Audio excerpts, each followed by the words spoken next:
Demon Emperor Chapter 626 hanggang 627. Nagpapatuloy. Dahil kahilingan to ni Chupa, kailangan natin siyang pagbigyan. Hay nako, sa wakas natapos na rin ang tuwad kong meeting. Ha ha ha ha!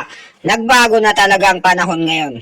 Ang pinakamababang rangko sa sekto ng mga trabahador. Sila na ngayon ang sentro ng lahat at mas mataas pa sa mga mag-aral na kapili-pili. Bakit mahirap bang tanggapin ang katotohanan? Ang mga bulok na trabahador na yan ay nagwawalis pa rin sila sa mga silid ng mga mag-aaral at sa mga hotel natin. Simula ngayon, ang opisina ng kapili-pili magsisimula ng mamili ng mga mag-aaral na dadalo sa darating na pagtitipon ng 2 dragon.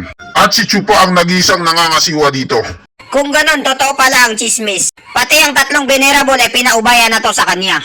Hindi mo ba nakikita na pati si Venerable C na bungangero ay nanahimik? Kahit sabihin pa natin ang mga salita natin ay totoo. Sa bandang huli, ang sakalam pa rin ang mangingibabaw.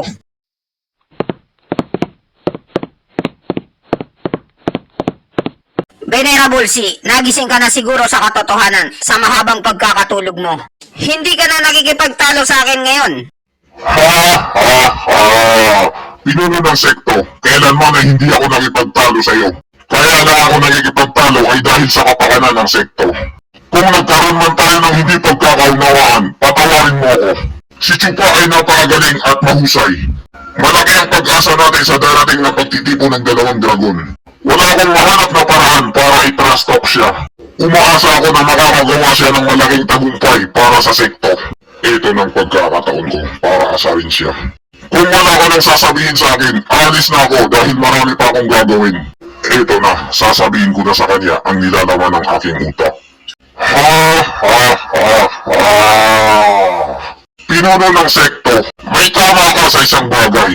Ang mga luma ay pinapalitan ng mga bago. Pero ang isang ito ay masyadong malakas ang putok. Ngayong araw na to ay napalitan ng batas para sa kanya. Baka bukas naman may mapalitan ng pwesto para din sa kanya. Ano ang ibig mong sabihin, Venerable C? Linawin mo! Wala lang ito, pinuno ng sekto. Nagtitiktok na ang matandang ako. Ang bago ay papalitan ng bago. Tingnan natin kung gaano katagal ito. Paano na kami ngayon na mga matatanda? Ha ha ha ha ha! Ang sarap talaga mag-tiktok. Kailangan kong pakalmahin ang sarili ko. Inaasar lang ako ni Venerable C. Pero Chupa, subukan mo lang. Makikita mo ang hinahanap mo.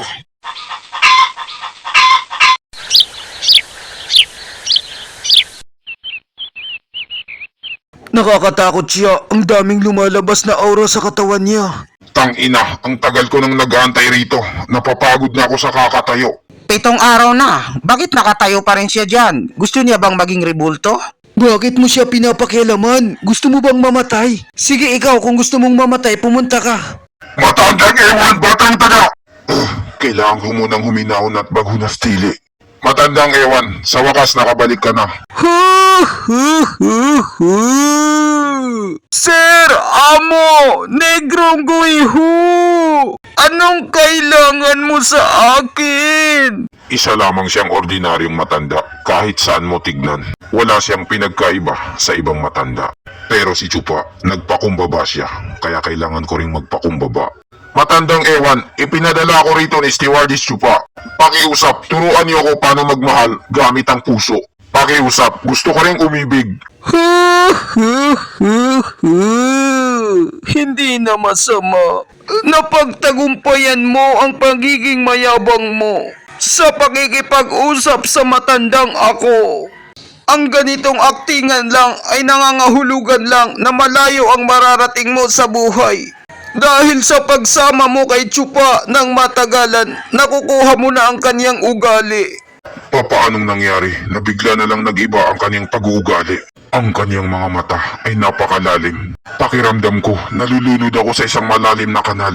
Sino ba ang putangin ng matandang to? Marami palang nagtatago sa opisina ng trabahador na mga baliw. Negrong guiho, halika, sumama ka sa akin. Ituturo ko sa iyo ang daan patungo sa sarili mong mundo.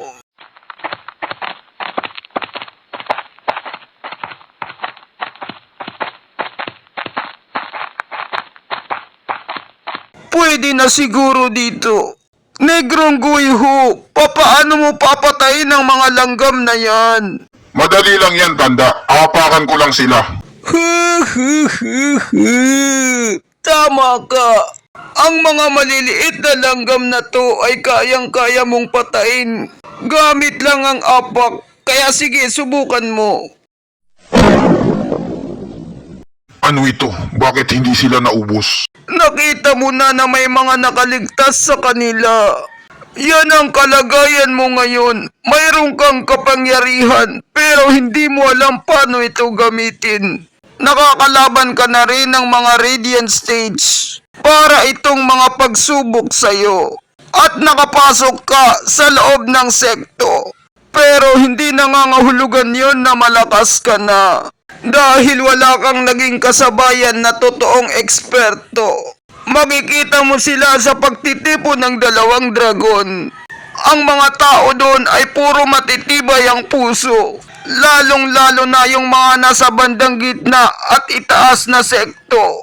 Kapag lalo pa silang nahihirapan, mas lalo pa silang lumalakas. Kung ganon, ano ang pwede kong gawin, matandang ewan, para lumakas ang puso ko?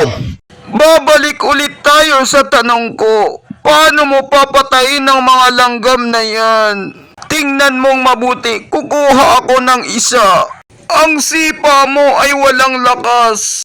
Dahil wala lang sa'yo ang mga langgam na ito. Pero papaano kapag mamamatay ka na dahil sa gutom? At ang mga langgam na ito ay ang natitira na lang. Matandang ewan, isa akong Radiant Stage. Hindi ako magugutom. Hindi kita maintindihan. Tanga! Halimbawa lang ito! O di kaya pwede mo ring isipin na isa kang batang hamog at nagugutom na. Anong gagawin mo sa mga langgam na ito? Ano? Pag nagugutom ako, anong gagawin ko? Ang mga langgam na ito, nakakainis. Lagi ka nilang kinakagat kapag hindi mo namamalayan. Ano ito? Parang namumula ang mata ko. Tumataas na ata ang blood pressure ko. Ganyan nga, yan ang inaasahan ko. Tama yan. Kainin mo silang lahat. Dahil kung hindi, mamamatay ka. Ngayon naintindihan ko na ang ipinapaliwanag ni matandang ewan. Kailangan ko lang pala silang kainin. Sino ba talagang matandang hinayupak na to? Kapag lumaban ang isang leon sa isang rabbit, ginagamit niya ang buong lakas niya dahil nagugutom siya. Kailangan mong humanap ng rason para pumatay. Dahil kung hindi, hindi ka makakapatay. Ang langit ay malupiton sa atin sa lahat ng mga nabubuhay. Pero patas ito sa lahat. Ang masama at mabuting daan ay magkahalo. Ang mga mabubuti ay gusto nila ng pagmamahal at buhay. At ang mga masasama naman ay gusto nila ng pagpatay. Pero ang pagpatay ay kailangan may dahilan. O di kaya ang pagpatay ng mga nakaharang sa daan mo ay magiging adik ka at mapupunta ka sa maling landas. Para makuha mo ang tamang landas, kailangan mo munang maging masama. Yun lang ang paraan. Sabihin mo sa akin, kapag pumatay ka ng mag-aaral, yun ba ang totoong lakas mo? Di ba hindi mo rin alam? Pero nakita mo naman si Chupa, mga simpleng galawan lang. Pero nakakamatay ito. Umalis ka na at maging trabahador, gaya ng sinabi ni Chupa.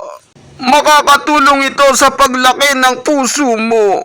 Ang mga kabataan ngayon ay mayayabang, hindi na sila pag-asa ng bayan. Lahat kayo ay meron ito. At lalong-lalo na yung mga doble ang talento.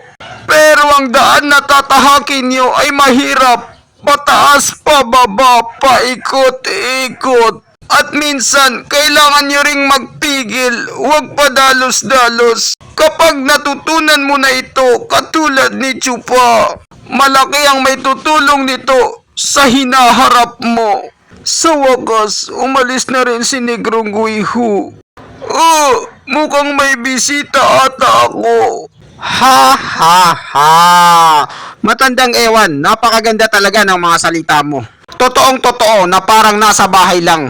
Unang beses ko yun na narinig. na kailangan mo munang maging masama para mapunta sa tamang landas. Kailangan ko talagang pag-aralan yun ng mabuti. Stewardess Chupa, huwag mong pinaglalaroan ng matandang buto-buto ko. Alam kong mas magaling ka kaysa sa akin. Masyado ka namang pahambol, matandang ewan. Isa lang naman ang gusto ko, magkaroon tayo ng maritisan buong gabi, kasama ka.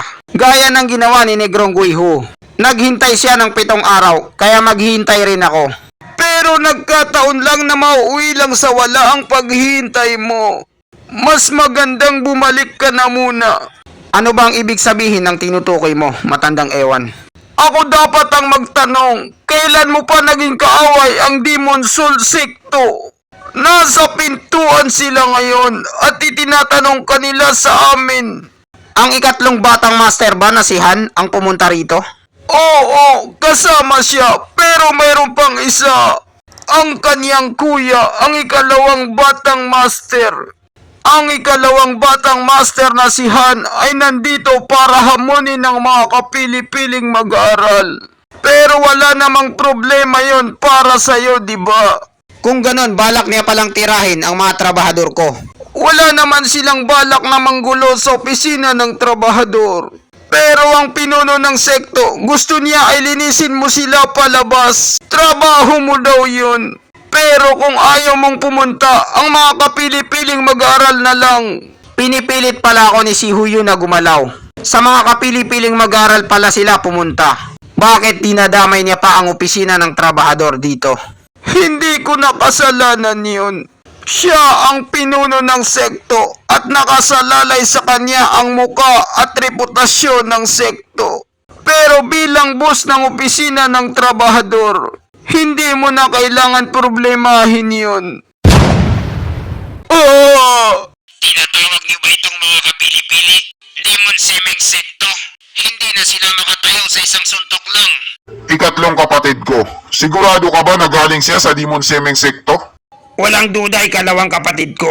Narinig ko ang mga maliliit na putang inang yon. Tinatawag siyang Stewardess Chupa. Nasaan na ba ang gagong yon? Tumigil na siya sa pagtatago na parang duwag. Lumabas siya at labanan niya ang aking ikalawang kapatid. Matandang mo, alam kong galing kayo sa gitnang rangko na 3 sekto. Pero hindi nyo na kailangan persahin ng mga ganitong bagay. Sinabi ko na sa inyo ito ng isang beses at uulitin ko. Isa itong sekto. Hindi ito clan kaya walang stewardess dito. Bakit hindi na lang kayo mamili sa mga matatanda at mga venerables na katapat nyo? Pumunta kami rito para makipagsuntukan ng mga mag-aaral namin. Para mapaganda ang pagsasamahan ng mga sekto. Imposible ang iniisip mo na ang mga matatanda ang maglalaban. Baka ang iba dyan ay maisip nila na gusto niyong magsimula ng digmaan. Ang matandang ito ay tinatakot niya tayo. Putangin na siya. Kung ganon, ito na palang pinakamalakas na mga mag-aaral ng Demon Semeng Sekto. Hindi na nakakapagtaka. Kaya kayo ang naging pinakahuli sa nakaraang pagtitipon ng 2 dragon. Kahit ako lang mag-isa, wala kayong kalaban-laban sa akin. Ha ha ha! Ginagawa silang katawa-tawa ng kapatid ko. Nasaan na ba ang batang yan? Bakit hindi pa siya dumarating? Sino yung gagong ng bato sa akin? Tangina, isang walis tambo. Sa palagay mo sobrang lakas mo? At gusto mong hamunin ang lahat ng mga kapili-piling mag-aaral? Hindi ka karapat dapat, kaya naman nandito kami para walisin ka. Tingnan natin ngayon kung gaano ka kalakas. Ngayon nandito na ako. At dito nagtatapos ang chapter 626 hanggang 627. Maraming salamat po sa panunood nyo. Mag-subscribe para laging updated sa buhay ni Chupa.